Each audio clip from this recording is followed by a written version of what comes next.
Hi everyone, welcome back to Math 111. This is Scott. Let's get started. The subject of the day is section 6.6, in which we will be looking at how to solve exponential and logarithmic equations.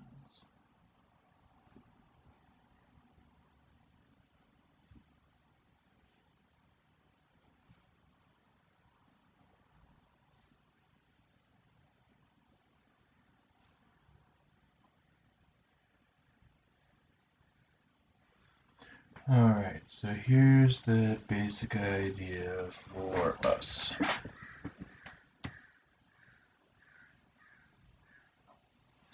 So,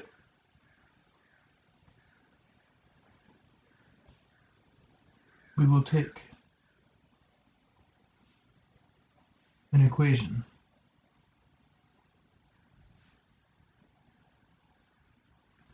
that involves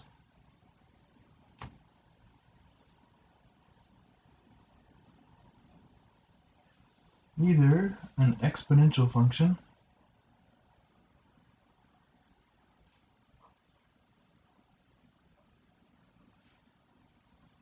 or a logarithmic function,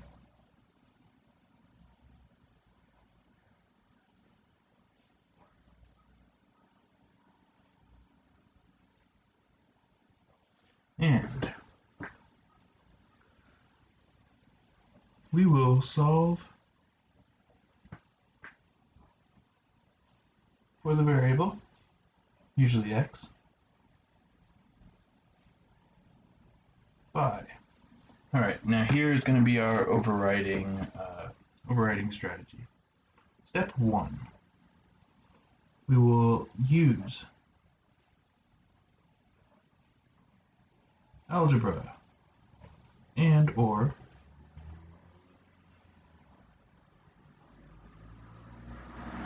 the properties of exponents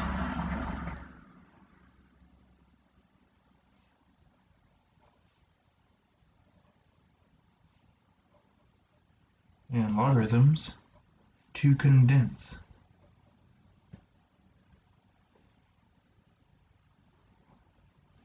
the terms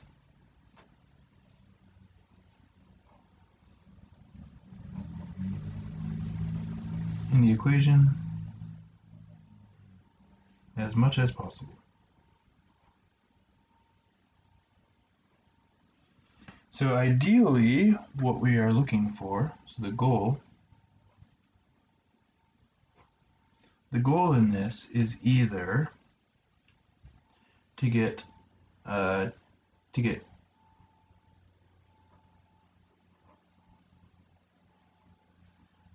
exponentials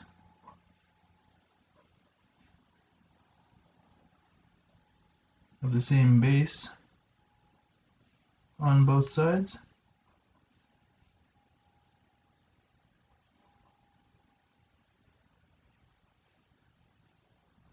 logarithms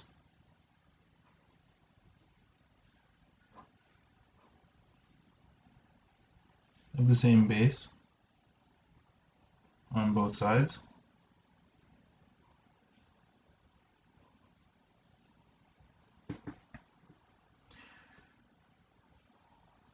or exponentials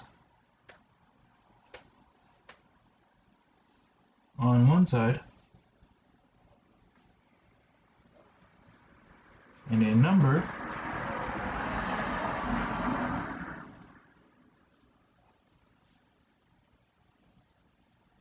on the other, or logarithm on one side and a number on the other.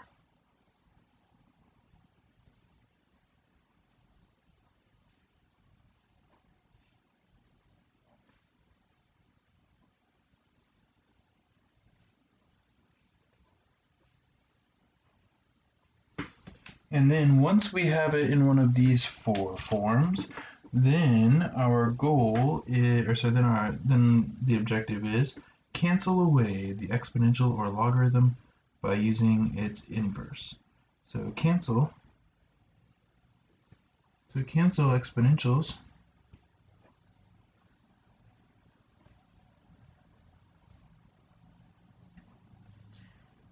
with a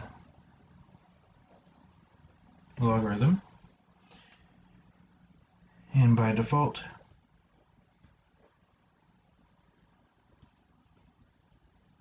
we can use ln and cancel logarithms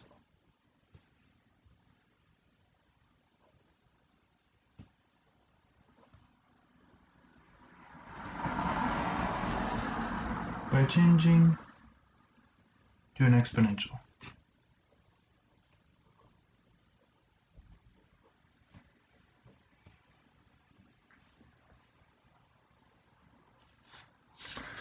Alright, let's give this a try. So this is all some very vague description, but it'll all become more clear as we try a long battery of examples. So example, first off, let's say this. So use like bases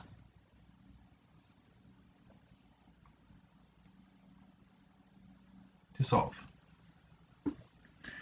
And as an example, we might take something like this. Let's say we had 625 times 25 to the x minus 1 is equal to 125 to the x. Now let's go x plus 4. Okay, so then the idea here is we want to rewrite everything in terms of the same base. So find a common base.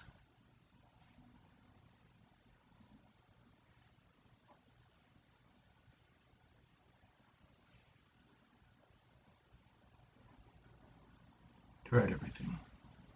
And here 25, 125, 625. These are all very suggestive, and in fact they do suggest the right thing. The common base is going to be 5.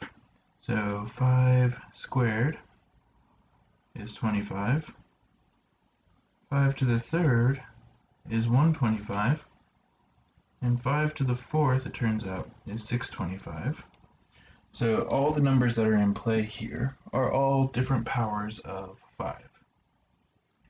So 625 is 5 to the fourth times 5 squared to the x minus 1 is equal to, and then on this side we had 5 cubed to the x plus 4. Well then, we can apply the properties of exponents, and we can multiply together those two powers. So 5 to the second to the x minus 1 is 5 to the 2x minus 2. We just multiply the exponents. Here 5 to the third to the x plus 4 is 5 to the 3x plus 12. Again, we just multiply the exponents. Here we would add the powers. So we'd have 5 to the 2x minus 2 plus 4 is equal to 5 to the 3x plus 12. So this is going to be 5 to the 2x plus 2 is equal to 5 to the 3x plus 12. And then finally, if we've got the same base on both, then we can just basically cancel the 5 out. We can think of it as taking the log base 5 of both sides. But the important thing is 5 to the this equals 5 to the that leads to this equals that. We can cancel those 5's. So then that gives us 2x plus 2 is equal to 3x plus 12. And then we can solve this. This is now just a linear equation, and it's a linear equation that we can solve by subtracting 2x from both sides, subtracting 12 from both sides, And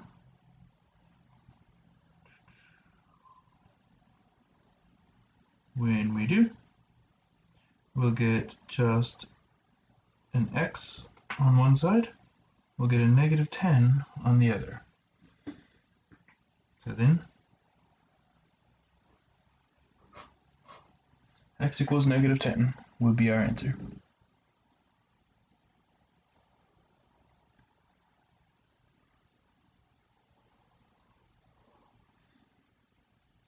Then let's take something like this. Let's say we have b. Say we had 16 to the 4 times b divided by 16 to the 2 times b, and that's equal to 64 to the power of 1 minus b. And now let's think about this. So first off, we can't even help ourselves right here. We immediately can just rewrite this as a subtraction of two exponents.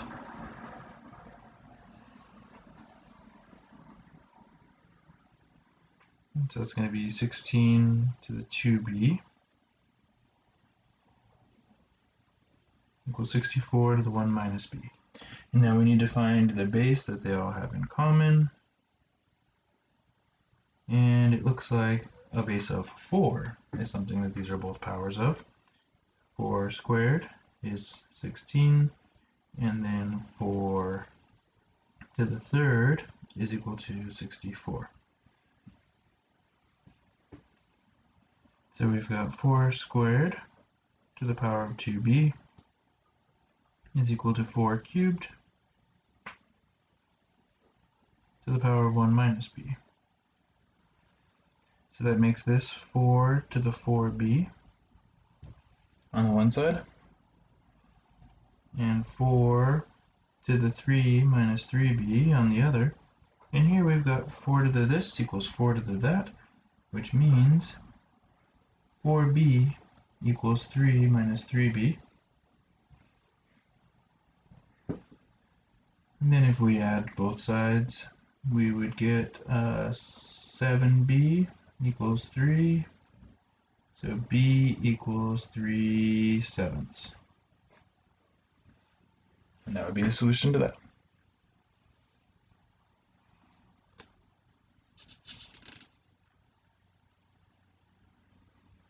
So that's what happens if what we have is clearly a power of the same base. However, that won't always be the case, and in particular, we might have something like this. So here we'd have to use logarithms to solve.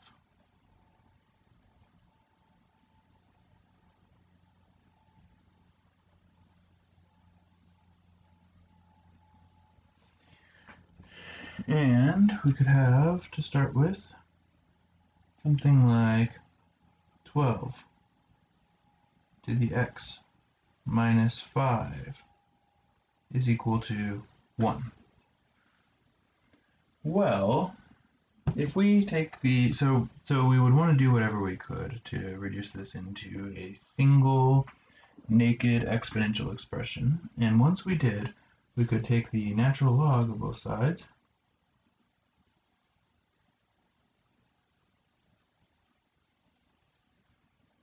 and you may think we should take the log base 12, but the log base 12 is not a thing we can easily actually take. The only logarithms that are easy to use are the common log and the natural log. The other ones are easy enough to understand.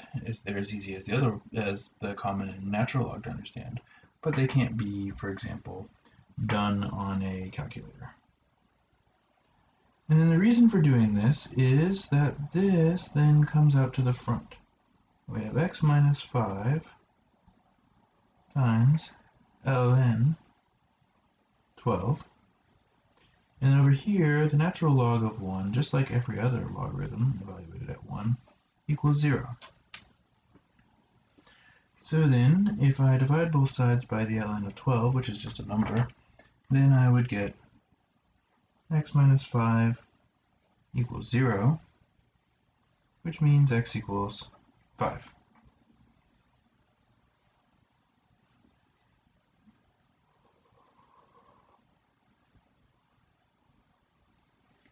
As another example, we might have something like 3 times e to the power of 2x is equal to 16. Now here you would want to use algebra first to do whatever simplification you could. In particular, you'd want to divide by the 3.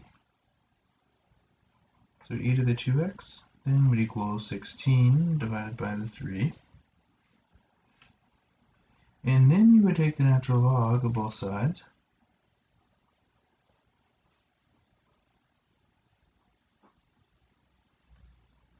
And that'll cancel, so that, because it's the inverse function, so it's 2x equals ln 16 over 3, which means that x equals 1/2 ln 16 over 3.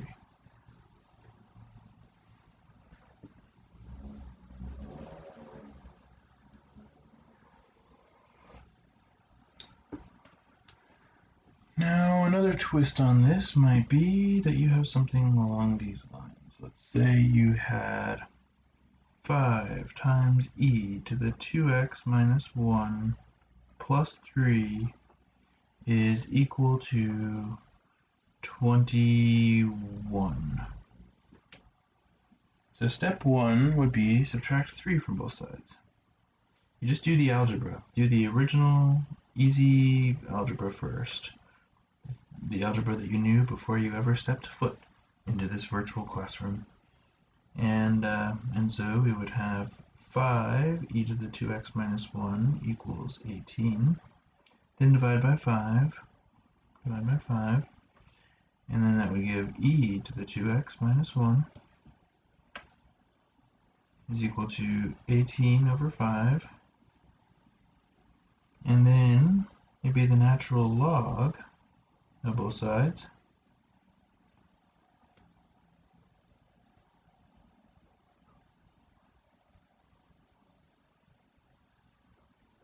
And the purpose of that is they are inverse functions, so those will cancel. And we have 2x minus 1 is equal to the natural log of 18 over 5. And then we would just continue to do algebra. So then we would add 1 to both sides. And natural log 18 over 5, you should just consider that to be like one thing. It is not something that you can treat lightly. You just act like it's just one thing right there. And then we can multiply both sides by a half to get rid of the 2. And that would be 1/2 times ln 18 over 5 plus 1. In other words, 1/2 ln 18 over 5 plus 1/2.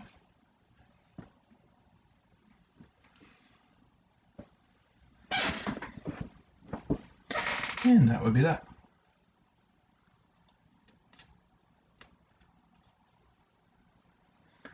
Now, another twist on the same sort of thing will be some impossible tasks like this. So let's say we had 4 times e to the 2x plus 1. I guess I'll just do that. 2x plus 3 minus 2 is equal to -5. So step 1, we would add the 2 to both sides, and we have 4e to the 2x plus 3 is equal to -3. Then we would divide by 4. So e to the 2x plus 3 equals -3/4. Now already there should be some alarm bells going off because we have an exponential function that comes out equaling a negative thing. However, next step, we cancel the e or just rewrite this as a logarithmic expression. So 2x plus 3 equals the natural log of negative 3/4, but this is undefined. This does not exist.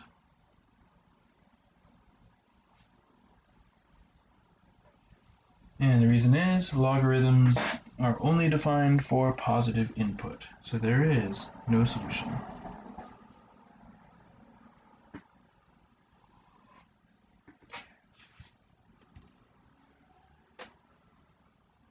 Now, another twist here could be that we have something like this. We could have two different bases in play. We could have 3 to the x plus 1 is equal to 4 to the 2x minus 2.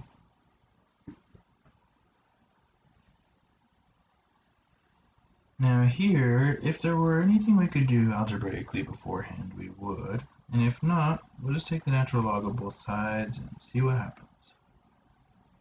So take the natural log of both sides.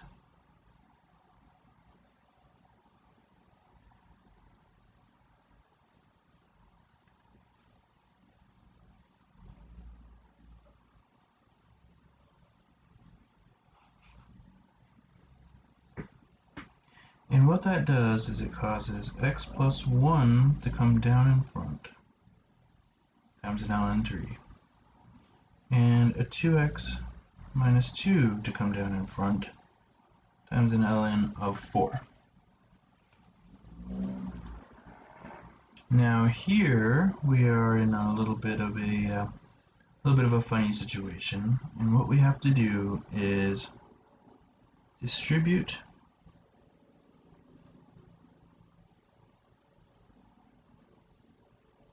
collect x's on one side, factor, and divide. So this is going to look a little weird, but here's how it's going to go. So we'll have x ln 3 plus 1 ln 3 is equal to 2x ln 4 minus 2 ln 4. Now get all the terms that have an x on one side and all the terms that don't on the other. So I'm going to have x ln 3 minus 2x ln 4 is equal to negative ln 3 minus 2 ln 4. Now I'm going to factor out the common factor of x that they share. That's going to be x ln 3 minus 2 ln 4 is equal to negative ln 3 minus 2 ln 4. And then that's going to give us x equals negative ln 3 minus 2 ln 4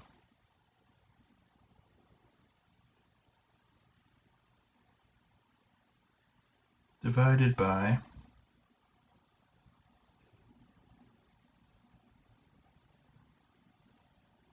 ln 3 minus 2 ln 4. Now, be careful here. You may think that we can cancel things, but we can't cancel anything if it's not a factor of the entire top or the entire bottom. And here there's nothing that quite is. So be very careful about trying to factor anything out or cancel anything. Make sure it's a factor of the entire top and the entire bottom before you do so. Alright. Now there's another twist on these same problems that comes from the following fact. Or that looks like this. So another example. Oops. Example F. Same problems. We could have e to the 2x minus 2 minus 2 e to the x minus 15 equals 0. And a note, e to the 2x, that's the same as e to the x squared. So what this really is e to the x squared minus 2 times e to the x minus 15 equals 0. So this is quadratic in e to the x.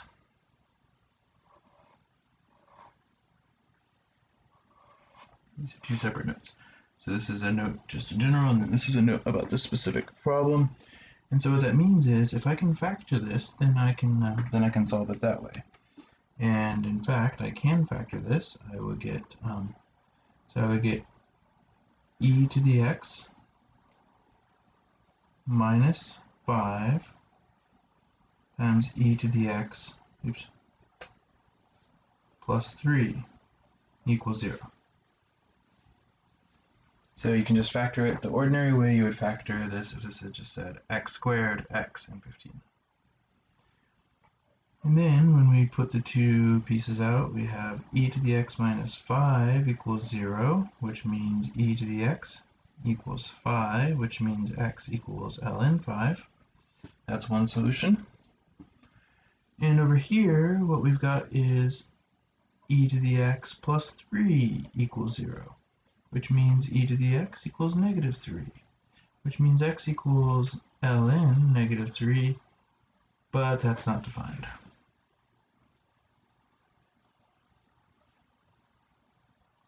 So that one does not exist, and that means the only solution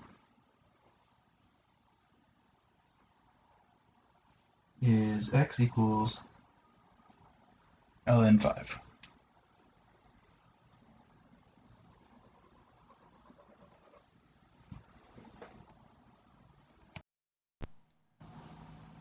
Now this is the general flavor of how things will go when we are trying to solve an exponential equation. When, however, we are solving logarithmic equations, there are a couple slight extra twists that we have to keep track of. So logarithmic equations.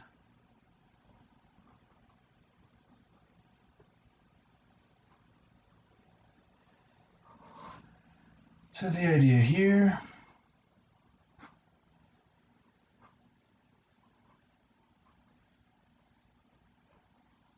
try to condense to a single logarithm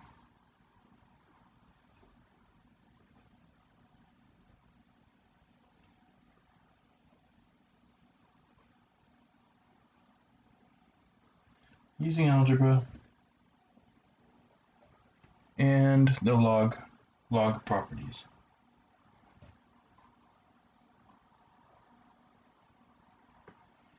Then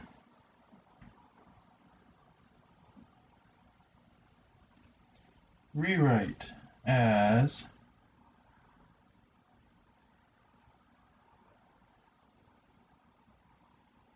an exponential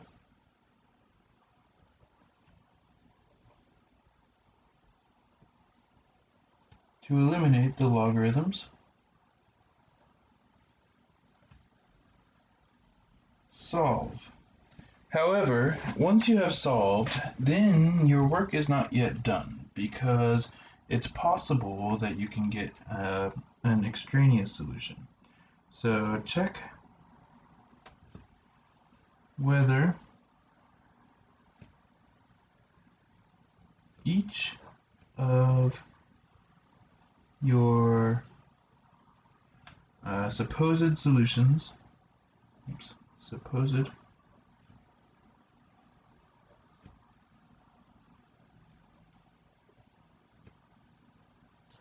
is in the domain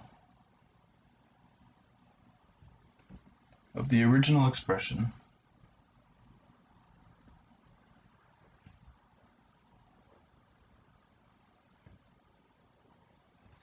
and this will this will show you which solutions are true and which ones are extraneous. So this will make sure.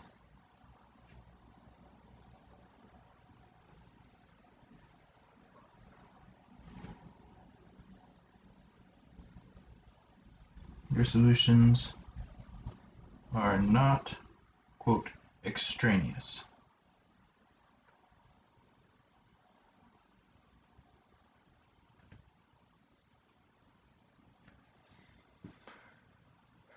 All right,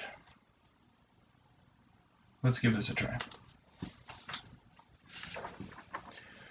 So first off, the first example would just be to practice rewriting the logarithmic expressions as exponential expressions.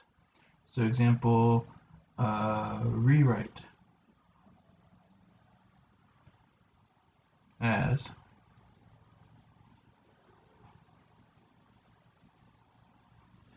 an exponential equation.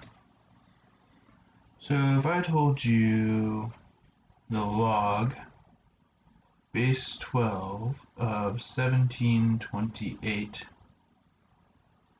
equals 3, then what is it that I'm really saying? Well, the base is still the base in Logarithm Town or Exponentialville, so the base is still 12. And then up here goes the 3, and over here goes the 1728. So I'd be telling you 12 cubed is 1728. So base stays base.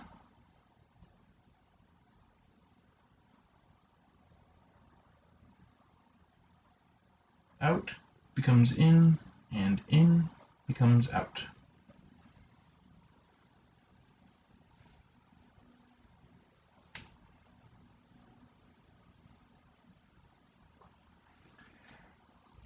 So the input and output between logarithms and exponential functions are switched, and that's because we're talking about inverse functions. So now let's try to solve some equations. Solve.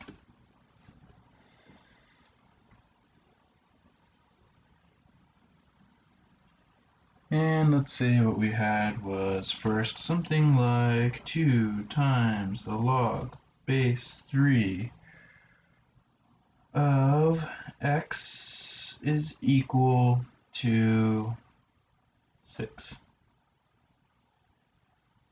No, 6. Make it 8. So the first thing we would do here is we would do all the easy algebra we can first. So if you have a factor in front, divide by it. So that would be the log base 3 of x is equal to 4. Then rewrite it as an exponential expression, and in particular, 3 will be the base. This was in, this was out, so it switches around. So now the x is out, and the 4 is in. So x equals 3 to the 4th, which is 3 times 3 times 3 times 3, which is 9 times 9, which is 81.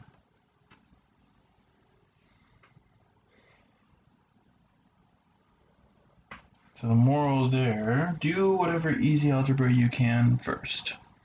And that's always going to be the overriding moral. B. Let's say that we had negative 3 log base 8 of x is equal to 6. Sorry, is equal.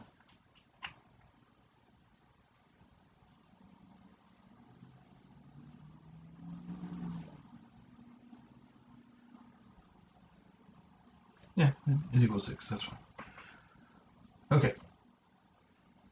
So then what we're going to have is we're going to divide both sides by -3. So it's going to be log base 8 of x is equal to -6 divided by -3, which is going to equal -2. But now output becomes input, input becomes output. The base stays 8. We'll have 8 to the -2 equals x, which means x is equal to 1 over 8 squared. That's what a negative exponent means, which is 1 over 64.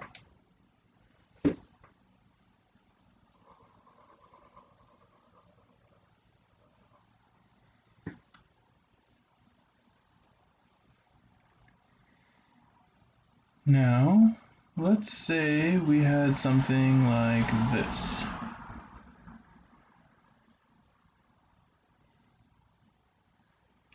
Six minus 2 ln 4 minus 3x is equal to 7.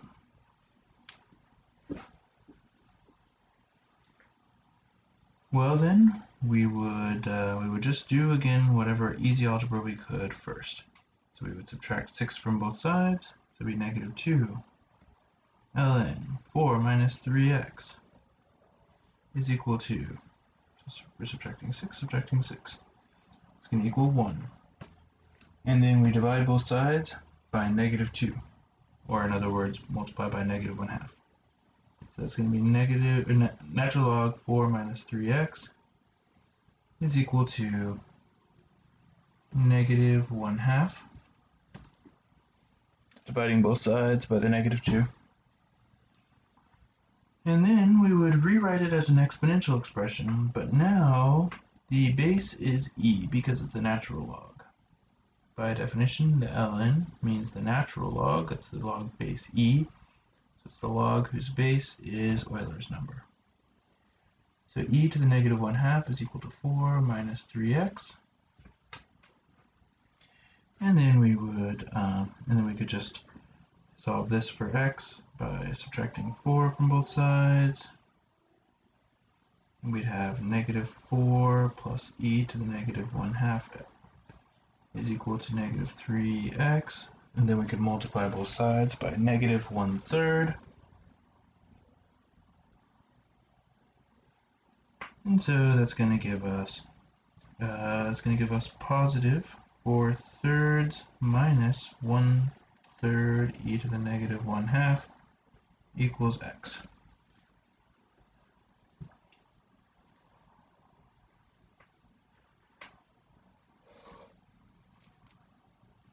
So x equals 4/3 minus 1/3 e to the -1/2. You could get an approximate answer in a calculator. However, if it doesn't tell you that you have to, then you don't have to.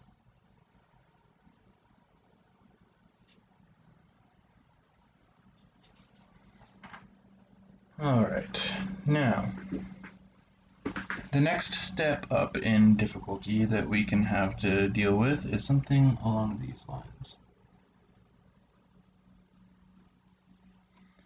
Solve.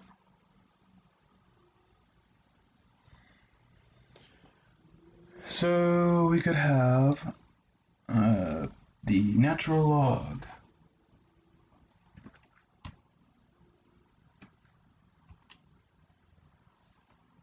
of x plus 5 to a. Natural log x plus 5 equals natural log x plus natural log 5. Now if we want to solve something like this, we need to consolidate the natural logs on each side. So what we would do is we would condense over here this to be natural log x times 5. In other words, natural log 5x. So we have natural log x plus 5 is equal to natural log 5x. Now, basically, we can just think of raising e to the power of both sides, cancel the natural log, and that'll give us x plus 5 equals 5x. And then in order to solve that, we would just do the regular algebra. Subtract x from both sides. 5 equals 4x, divide both sides by 4, and x equals then 5 divided by 4. Now here in this, we would need to make sure that the solution that we're talking about is actually going to make sense in this original equation. So would this actually even be defined in here and in here? So remember, to be defined, a natural log has to be of a positive number. So that would be fine, and that would also be fine. So we can check that it is, in fact, a well-defined solution. And so we forgot to check it in any of these previous ones, but it will be okay in each of them. I'll show you what it'll look like when it's not okay. So that's how that one would go. Now if we had something like b. Let's say we had there's a log log of x plus the log log of x minus 2 is equal to the log log of 6x. So again, what you need to do here is consolidate what you have on the left into a single logarithm. So it's going to be log log of. So it's currently log this plus log that. So that means it's going to be log this times log that. Times that.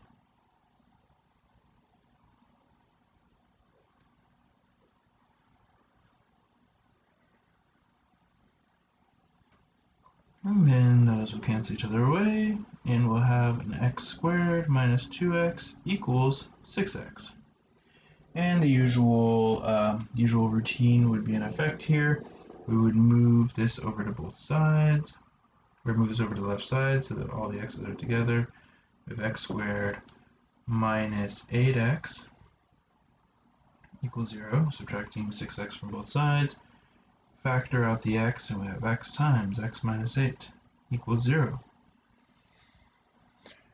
Which is then going to give us two possible things, x equals 0 and x equals 8.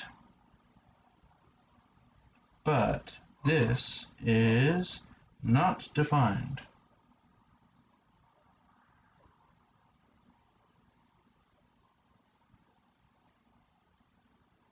In the original equation. And the reason is the domain of logarithms is positive numbers, and if you plug in a 0 here, that will be 0, which is already bad. That will be negative, which is even worse, and that'll be 0 again, which is all bad. This one, however, will be fine. You can plug in an 8, you can plug in an 8, you can plug in an 8. So just x equals 8.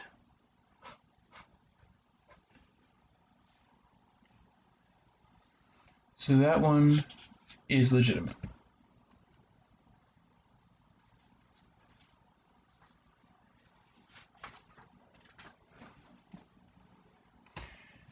Now we could also have something like this. So C. We could have the ln of x minus the ln of x plus 1 is equal to the ln of 10. Now if we have something like this, then when we consolidate them, we're going to be doing the the subtraction turns into division side of logarithm properties. And that's going to put us at this situation. So ln x over x plus 1 equals ln 10, which means x over x plus 1 is just equal to 10. So we can think of just canceling the ln from both sides by doing an exponential or something along those lines. And then what we will have is x equals, so multiplying both sides by the denominator there, 10 times x plus 1, which means x equals 10x plus 10, which means if I were to subtract x from both sides and subtract 10, I would have negative 10 equals 9x, which would mean that x equals negative 10 divided by 9, and this, you'll notice, is not going to be in the domain of the original.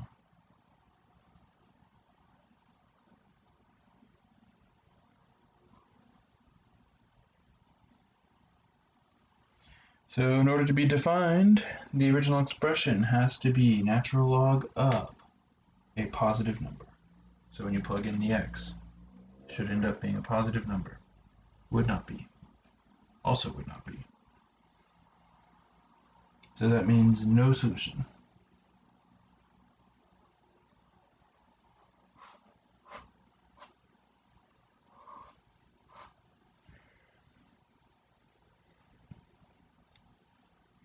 Alright, and then another situation might be something like this, where we've got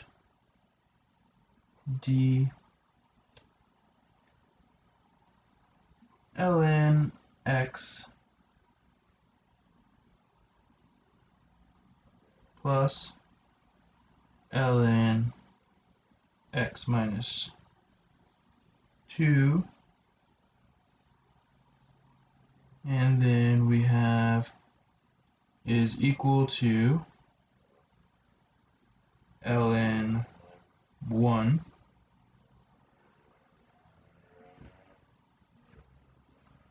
and then we just see what we get. So x times, so ln x times x minus 2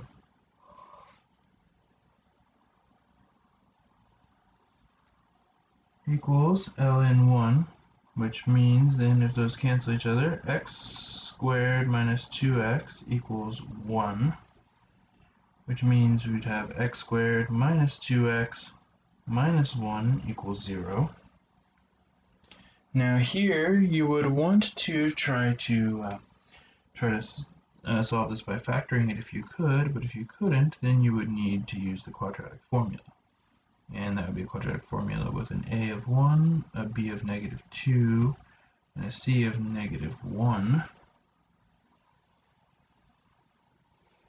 And then when you do this, you'll have x equals b, which is 2, plus minus square root 4, b squared, which is 4, minus 4ac. So that's going to be minus negative 4, so that's going to be minus negative 4 is plus 4 divided by 2, which is going to be 2 plus minus square root of 8 divided by 2, but 8 is 4 times 2, so that means the square root of 8 is square root of 4 times the square root of 2, which means it's 2 root 2.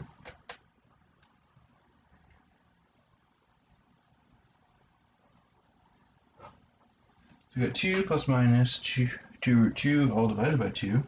Can factor out the 2.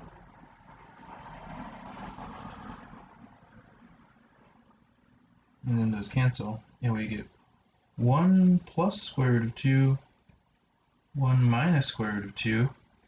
But this if we look at this, this one is going to be like approximately 2.4. This one is going to be about negative 0.4. You don't always need to actually evaluate these, but the important thing is that this is a negative number, which means that this is not going to be defined in the original expression.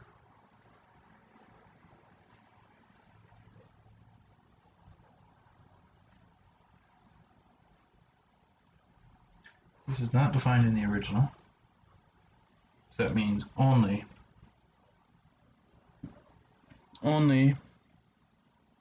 x equals 1 plus the square root of 2 is an actual solution. The other one is extraneous.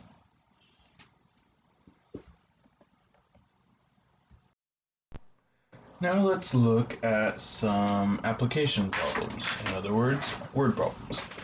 So, applications.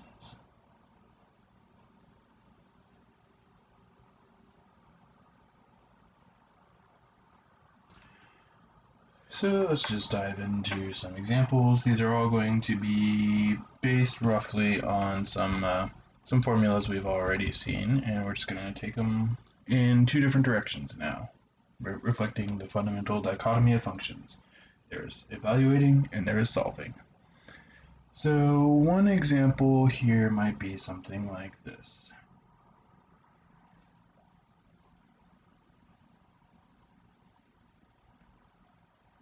An account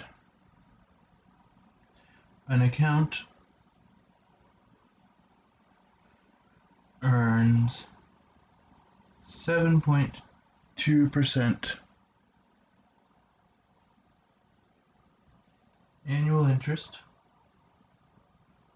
Let's say it's compounded continuously.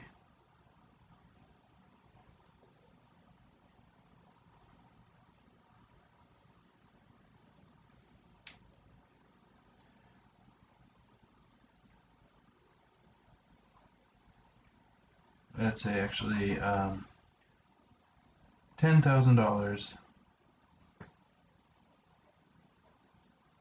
is invested initially.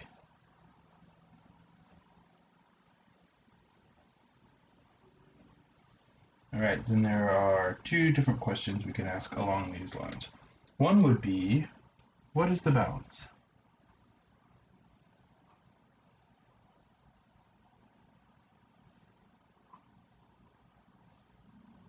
After 10 years. And the second one would be, how long would it take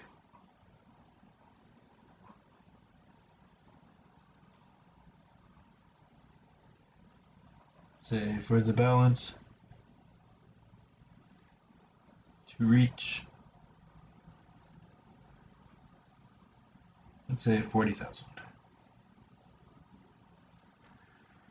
So we can have two different sides to this question. One is the balance after a specified amount of time, the other is a specified balance and it wants the amount of time. So in both cases, the function here,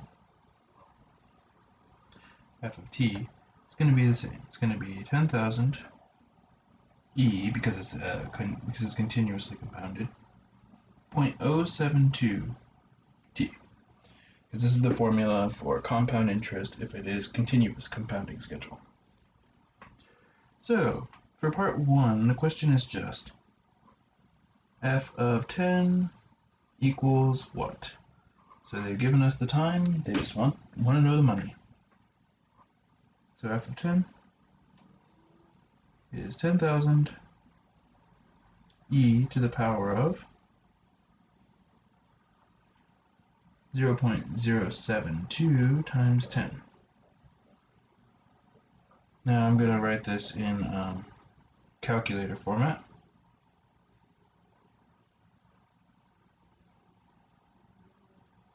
Just because I want to be clear what you should enter into your calculator in order to actually evaluate this. And now let's go ahead and give this a try. So we have 10,000 times e. On a calculator like this, e will share a button with natural log, and it's going to be 0.072 times 10. So it looks like it's going to be $20,544.33. So 20,544.33.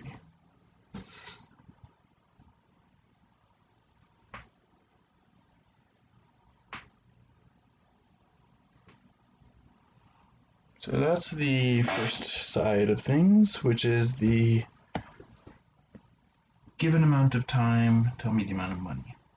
Now the second side of things is f of t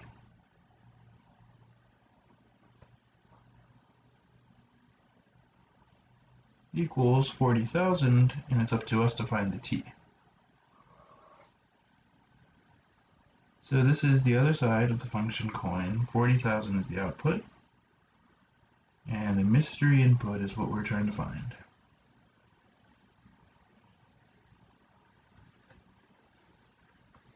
Alright, well, step 1, divide by the 10,000.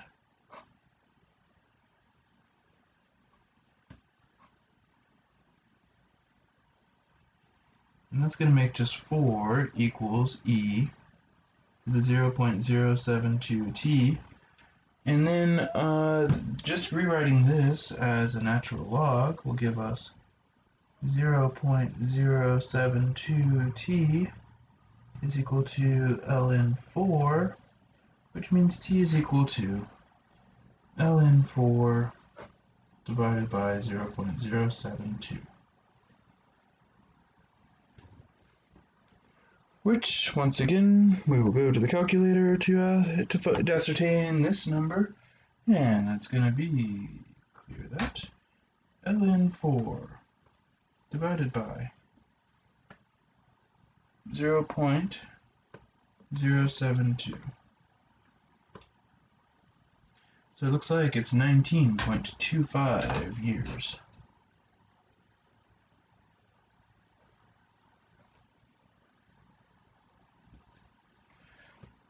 So at this interest rate, it would apparently take a little more than 19 years for the balance to quadruple, to go from 10,000 to 40,000. So this is one example, an example coming to you from the compound interest side of things.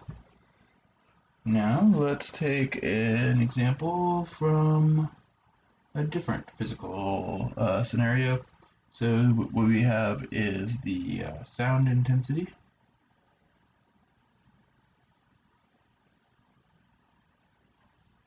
So sound level. D equals, and here's the formula, 10 times log I divided by I0, where the I here is the intensity of sound, and then this would be the measurement of it in decibels, and I naught is just a constant that is equal to 10 to the negative 12th. And the units here are watts per square meter. And this also is watts per square meter.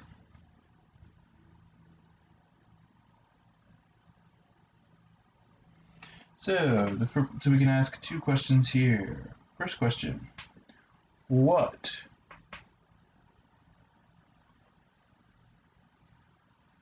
is the decibel measurement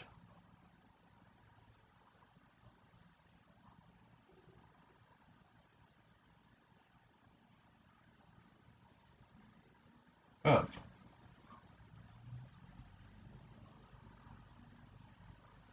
a sound with intensity, and let's say the intensity is 5 times, let's just say it's a 50 watts per square meter.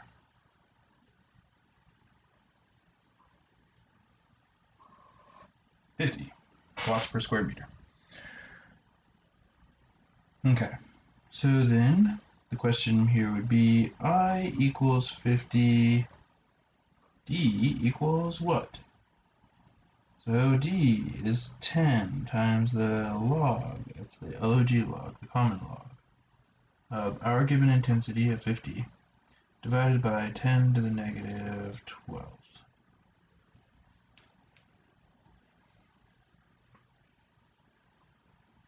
And here we can just once again go to the calculator and ask it. So going in for a closer look, let me turn this off to get better, less glare. Okay, so now for the log log, what I need to do is use 10 times, and you just gotta find it on your calculator. If you have a TI-89, it won't be on the face of it, but as I showed you before, it'll be in the catalog, or you could have a hotkey that'll get you there faster. Divided by 10 to the negative 12.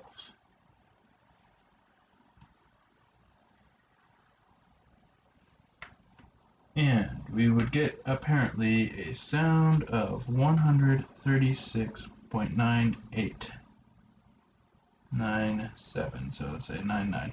So it's approximately 137 decibels would be that sound.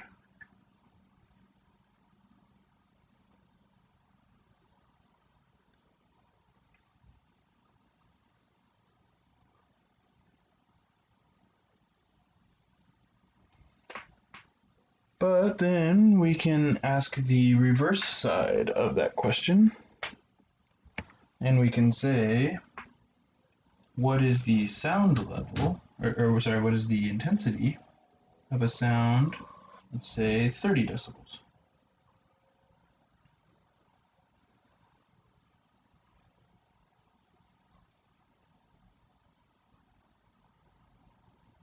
What is the intensity of a sound of 30 decibels?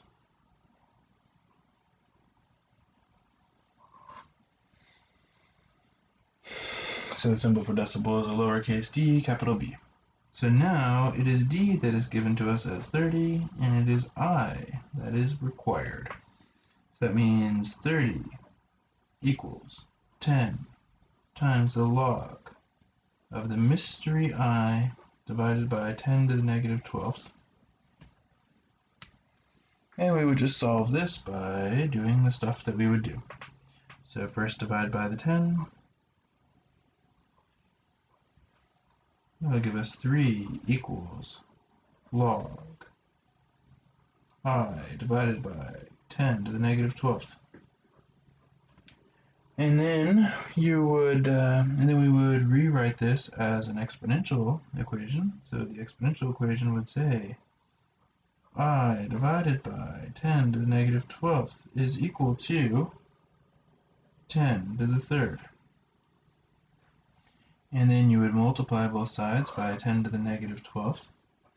So that would give you I is equal to 10 to the third times 10 to the negative 12th, which would be 10 to the negative 9th.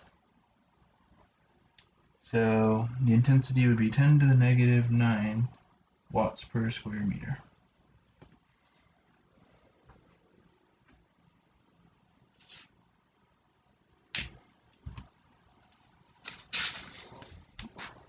All right. Now, let's say we wanted to talk about atmospheric pressure. That'll be the next example.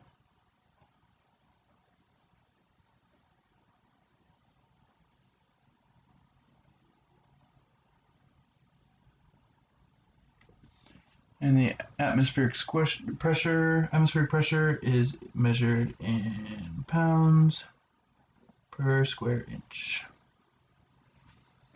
So the formula here is P, the pressure, is equal to 14.7 times e to the negative 0.21x, where x is the height in miles above sea level.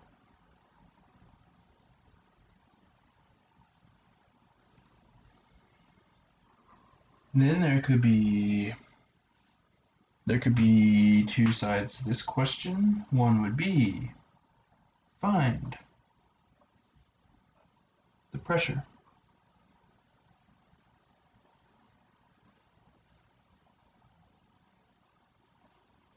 At a height of, let's say, 30,000 feet, so cruising altitude of a commercial airline. So first off, notice that this is height in miles, and what we have here is 30,000 feet. So 1 mile is equal to 5,280 feet. So that's useful. Which means then that 30,000 feet, and we would multiply that by 1 mile divided by 5,280 feet would give us, so basically we're just dividing 30,000 feet divided by 5,200, and that will give us 5,280. That'll give us 5.682 miles approximately.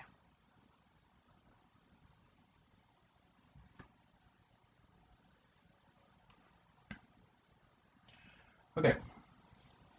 Well then, in that case, the pressure is going to be 14.7 times e to the power of negative 0.21 times 5.682.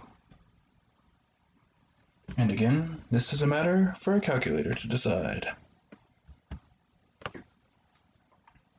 So we can just put this into the calculator as is, and we can get 14.7 times e to the power of negative 0.21 times 5.682, and we get 4.4576, so we'll go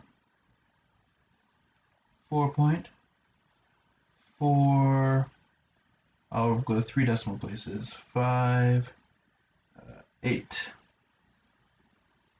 pounds per square foot, or per square inch, I mean, pounds per square inch.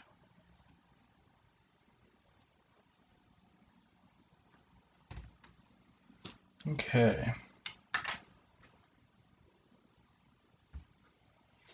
But then, of course, there is also the other side of the same coin, which is given a pressure. Tell me the height.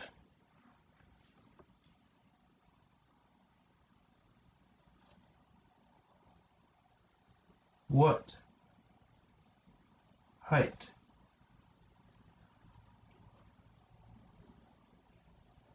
has a pressure of, say, 9 pounds per square inch?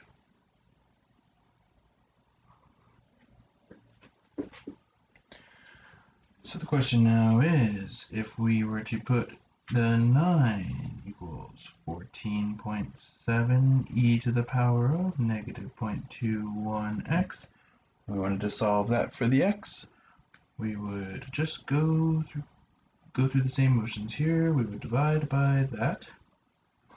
So 9 divided by 14.7 is equal to e to the negative 0.21x. And then at this point we have an exponential, so we undo that by changing it to a logarithm. And because the base is e, the logarithm will be the natural logarithm. So that means we're going to have negative 0.21x is equal to the natural log 9 divided by 14.7, which means x itself is going to be the natural log 9 divided by 14.7 divided by negative 0.21, which is going to be approximately equal to, and again, we go to the calculator on this, or Desmos. So we get a value here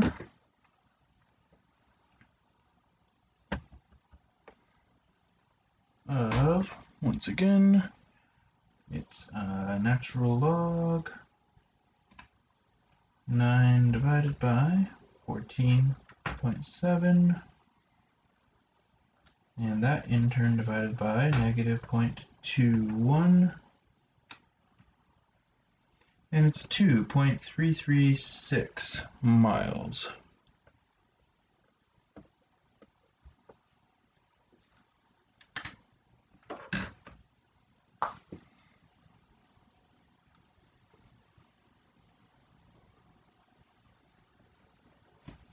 Two point three three six three, let's say, miles. Now, if we wanted it in feet,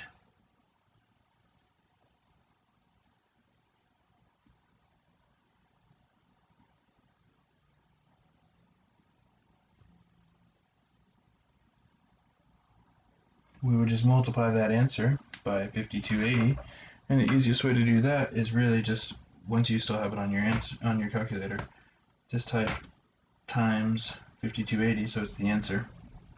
So that'd be 12,336 feet.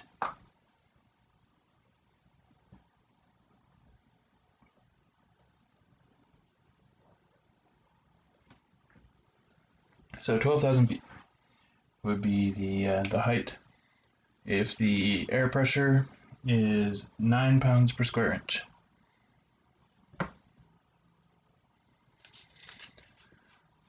All right, and one last context that we can use these equations in is earthquakes.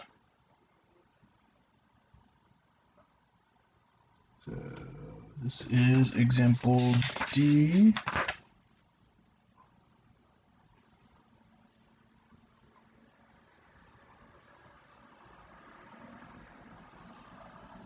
Earthquakes.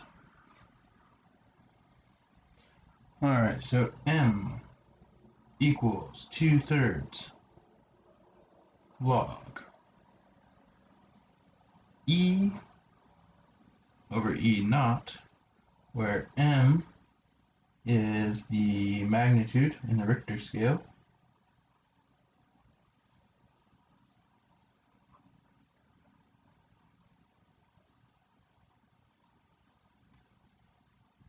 E is the intensity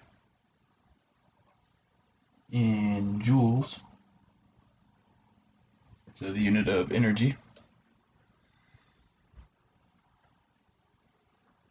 and E naught is equal to 10 to the power of 4.4. Okay. Now, the questions can be something like this. So I can give you the energy and ask you for the magnitude. So if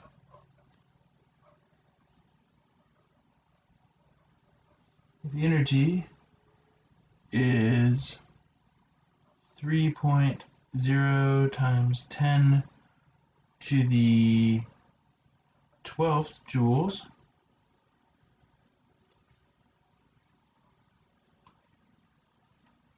then I can ask you what is the magnitude.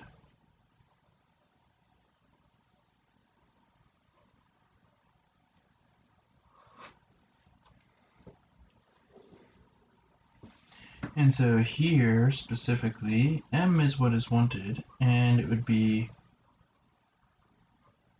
2/3 log 3.0 times 10 to the 12th divided by 10 to the 4.4. And we would just, again, consult the calculator on the matter. So according to the calculator, zoom in.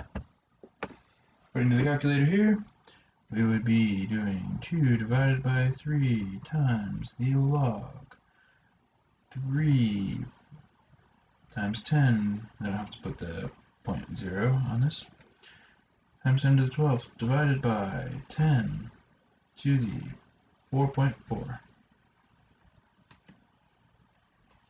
And this would apparently be a 5.385. Let's round it. Oops, 385. 5.385.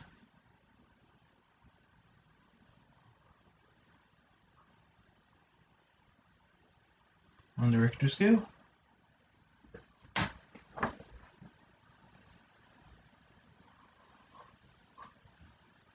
And then we can ask the usual reverse question now. So the reverse question would be, if I had a certain magnitude in mind and I wanted to know what the energy would be. So let's say, what is the energy level of a magnitude 8.0 earthquake?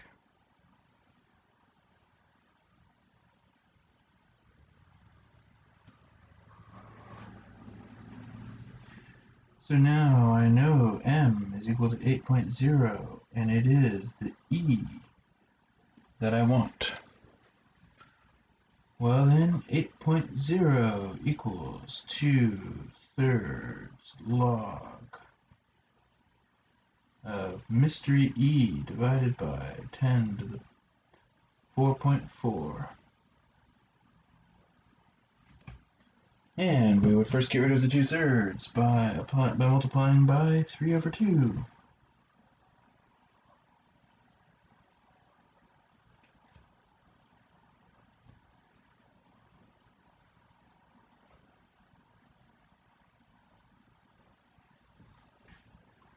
And so this actually would cancel a little bit, and this would make 12 equals log E over 10, 4.4. And I would now change it to a matter of exponentials rather than a matter of logarithms, and that'll give me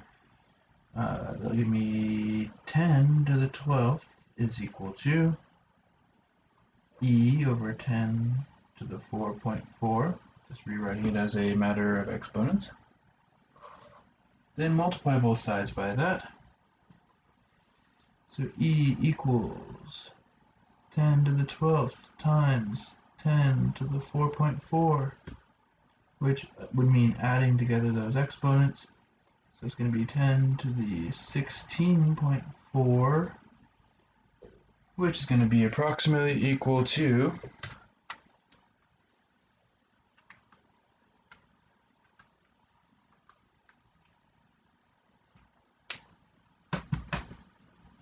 So what I've got on here is worth going in for a closer look, so you can so what we have is 2.5118 times 10 to the 16th. So you also see that sometimes as a capital E, 16. So this is 2.5118, so I'll say 512 times 10 to the 16th. And this is in joules.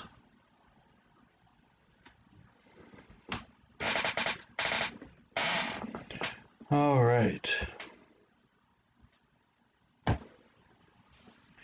Well, that about does it for that. Thank you for joining me for this episode of Math 111. I'll see you next time. Bye. Oh, and a reminder, there will be no video on Monday in observance of Memorial Day.